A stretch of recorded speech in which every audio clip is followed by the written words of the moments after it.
بسم اللہ الرحمن الرحیم۔ السلام علیکم ناظرین، آپ دیکھ رہے ہیں پروگرام اندر کی بات فیاض راجہ کے ساتھ، اور آپ دیکھتے ہیں مجھے میرے یوٹیوب چینل اور فیس بک پیج کے اوپر۔ دوستو، سوشل میڈیا کے اوپر ایک تاثر دینے کی کوشش کی جا رہی ہے کہ صحافت کے روپ میں چھپے بہروپیے ایک مسخرے اور چھوٹے شخص، چھوٹے انسان حامد میر نے شاید معافی مانگ لی ہے۔ عام طور پر کہتے ہیں کہ شاید صحافت میں ایڈجیکٹو یوز نہیں کرنے چاہیے، لیکن میں ایک مرتبہ پھر یہ کہہ رہا ہوں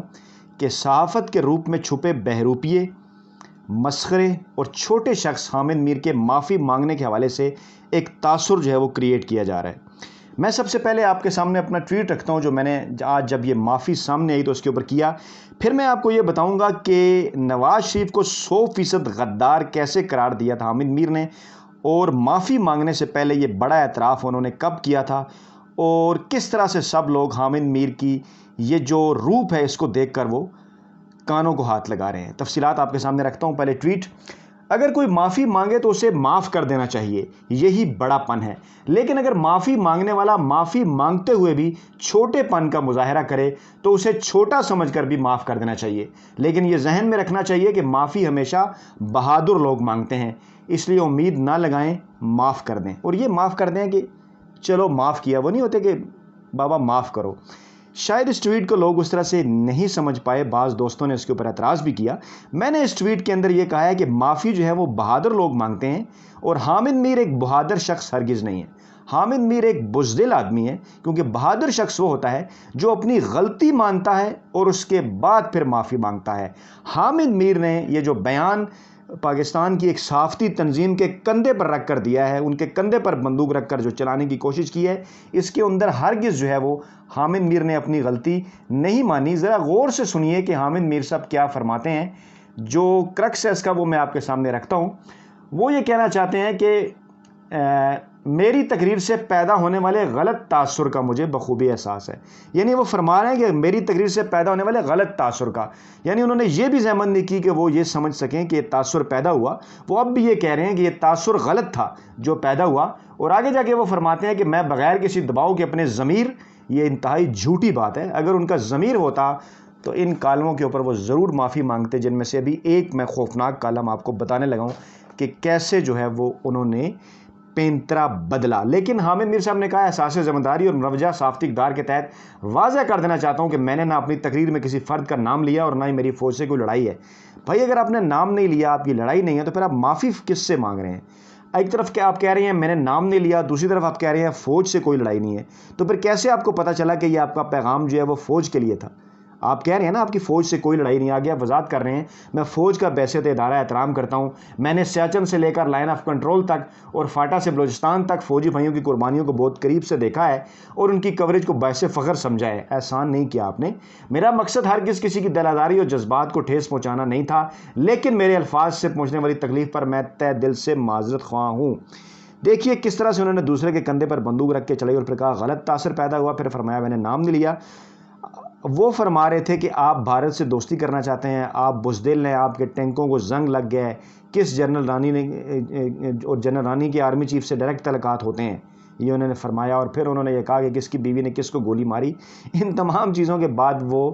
اتنا بھی ان کا دل گردہ نہیں ہے کہ وہ یہ مانیں، کیونکہ بہادر لوگ ہمیشہ غلطی مانتے ہیں۔ میں ایک دفعہ پھر رپیٹ کر رہا ہوں، حامد میر ایک بزدل آدمی ہے، اور میں بار بار کہتا ہوں کہ اگر وہ سمجھتے ہیں کہ میں انہیں ڈی فیم کر رہا ہوں تو مجھے پاکستانی عدالتوں میں لے کر جائیں، میں اللہ پاک کے کرم سے اور آپ لوگوں کی محبت سے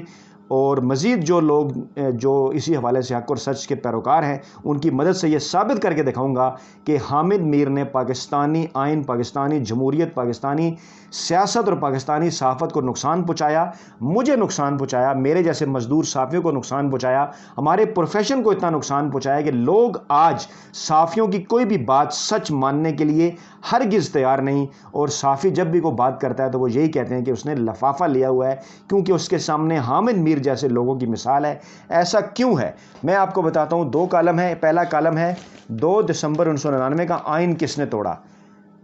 جنرل مشرف کی جانب سے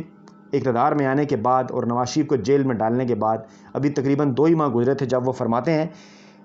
یہ پہلو قابل تشویش ہے کہ جنرل پرویز مشرف کو کراچی ایئرپورٹ پر نہیں اترنے دیا گیا، لیکن اس سے بھی زیادہ تشویشناک بات یہ ہے کہ نواز شریف نے وزارت دفاع سے جنرل پرویز مشرف کی برطرفی کا نوٹیفیکیشن جاری کروائے بغیر ٹیلی ویژن سے اعلان کروا دیا۔ یہ ایک غیر قانونی اور غیر آئینی اقدام تھا۔ حامد میر صاحب یہ فرما رہے ہیں آئین کس نے توڑا، یہ کالم ہے آئین کس نے توڑا۔ آگے چل کر وہ فرماتے ہیں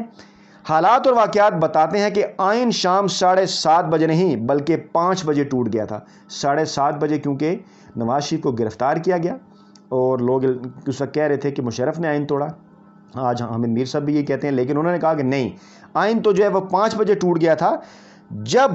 نوٹیفیکیشن کے بغیر ٹیلی ویژن سے فوج کے سربراہ کی برطرفی کا اعلان کیا گیا۔ یعنی حامد میر صاحب بڑے ہی واضح انداز میں یہ کہہ رہے ہیں کہ آئین توڑنے والے مشرف نہیں تھے، آئین توڑنے والے نواز شریف تھے، اور بعد میں ان کا موقف بھی آیا کہ آئین توڑنے کی سزا جو ہے وہ غداری ہے اور آئین توڑنے والے کو جو ہے وہ پھانسی کی سزا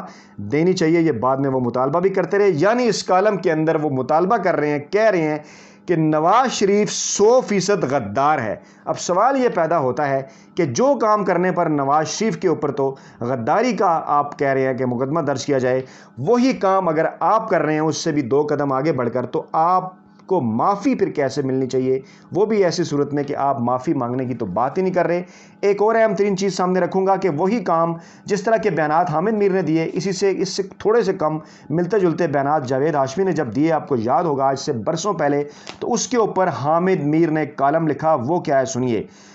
جاوید ہاشمی نے کہا ہے کہ فوج نے پاکستانی عوام کی آواز کو ہمیشہ دبانے کی کوشش کی، فوج نے کئی شب خون مارے، ہمیشہ اپنی قوم کو فتح کیا اور ہندوستان سے شکست کھائی۔ مسلم لیگ ہاؤس لاہور میں یوم سقوط ڈھاکہ کے سلسلے میں منعقد ہونے والے اجتماع سے خطاب کرتے ہوئے جاوید ہاشمی نے کہا کہ فوج کے بارے میں سچ کہنے سے مجھے کوئی نہیں روک سکتا۔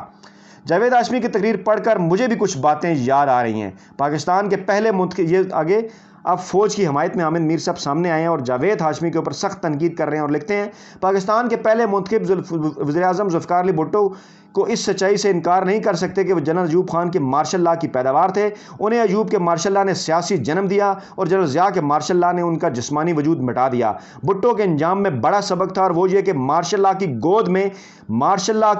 میں جنم لینے والوں کو مارشل لا نگل جاتا ہے۔ جی بالکل حامد میر صاحب، میں ریپیٹ کر رہا ہوں، مارشل لا کی گود میں جنم لینے والوں کو مارشل لا نگل جاتا ہے۔ حامد میر صاحب، آپ کو بھی مارشل لا نے جنم دیا، مارشل لا کی گود نے جنم دیا، اور فوجی جرنیل جنرل پرویز مشرف کی گود میں بیٹھ کر آپ صحافیوں کے خلاف کالم لکھتے رہے، صحافت کو نقصان پہنچاتے رہے، سیاست دانوں کو پھانسی دینے کے مطالبے کرتے رہے۔ آگے فرماتے ہیں حامد میر صاحب، افسوس کہ پاکستان کے سیاست دانوں نے بھٹو کے انجام سے کوئی سبق نہیں سیکھا۔ افسوس کہ پاکستان کے اس نامناد صحافی حامد میر نے بھی تاریخ سے کوئی سبق نہیں سیکھا۔ بھٹو حکومت ختم ہونے کے بعد جنرل ضیاء الحق نے پہلی کابینہ بنائی تو اس میں ہمارے محترم دوست جاوید ہاشمی بھی شامل تھے۔ طنز کر رہے ہیں وہ ہاشمی کے اوپر۔ جس فوج نے ایک منتخب وزیر اعظم کو گن پوائنٹ پر وزیر اعظم ہاؤس سے نکالا اور جس فوج نے شب خون مارا، اسی فوج کی حکومت میں شامل ہو کر جاوید ہاشمی نے شب خون کی تائید کر دی۔ یعنی ضیاء الحق کی کیبنٹ میں جاوید ہاشمی شامل ہوئے، ان کا گناہ معاف کرنے کے لیے حامد میر تیار نہیں، لیکن جنرل مشرف کے حق میں کالم لکھنے پر حامد میر نے آج تک کسی قسم کی کوئی معافی نہیں مانگی، اور آج وہی بزدل حامد میر کسی کے کندھوں پر بندوق رکھ کر قوم کو بیوقوف بنانے کی کوشش کر رہے ہیں۔ فرماتے ہیں کہ جنرل ضیاء الحق کے شب خون میں اپنی جرأت و بہادری کے جوڑ دکھانے والوں میں صرف جاوید ہاشمی نہیں بلکہ ان کے قائد محترم نواز شریف بھی شامل تھے۔ نواز شریف نے 1981 میں جنرل غلام جیلانی کے ذریعے مارشل لا حکومت میں صوبائی وزیر خزانہ کا عہدہ سنبھالا۔ 4 سال بعد یہی Nawaz Sharif martial law administrator کی آشیرواد سے پنجاب کے وزیر اعلیٰ بنے اور وزیر اعلیٰ بننے کے 5 سال بعد چند جنرلوں کی مہربانی سے وزیر اعظم بنے۔ کون نہیں جانتا کہ جنرل ضیاء الحق نے 1988 میں مسلم لیگ کے منتخب وزیر اعظم محمد خان جنیجو کے خلاف شب خون مارا تو جاوید ہاشمی اور نواز شریف نے ایک دفعہ پھر شب خون کی حمایت کی۔ میں یہ جانتا ہوں کہ میری گزارشات جاوید ہاشمی کی طبیعت پر بہت گراں گزریں گی، اور میں بھی یہ جانتا ہوں کہ میری یہ گزارشات حامد میر کی طبیعت پر بہت گراں گزریں گی، لیکن جو مطالبہ جاوید ہاشمی سے ہے، نواز شریف سے ہے، جو فارمولہ ان کے لیے ہے وہی فارمولہ نواز شریف کے لیے ہے۔ تو دیکھیے جناب، ہم کانوں کو ہاتھ لگا رہے ہیں حامد میر کا آج کا یہ معافی نامہ، انورٹڈ کاماز میں معافی نامہ دیکھ کر یقیناً آپ سب بھی اپنے کانوں کو ہاتھ لگائیں گے اور میرے اس ٹویٹ کو سمجھنے کی کوشش کریں گے کہ معافی ہمیشہ بڑے اور بہادر بہادر لوگ مانگتے ہیں، اور حامد میر نہ ہی بہادر ہے اور نہ ہی بڑا آدمی ہے۔ اپنا بہت خیال رکھیے گا، اپنی دعاؤں میں یاد رکھیے گا۔ نئی ویڈیو کے ساتھ جلد آپ خدمت میں حاضر ہوتے ہیں۔ اللہ حافظ۔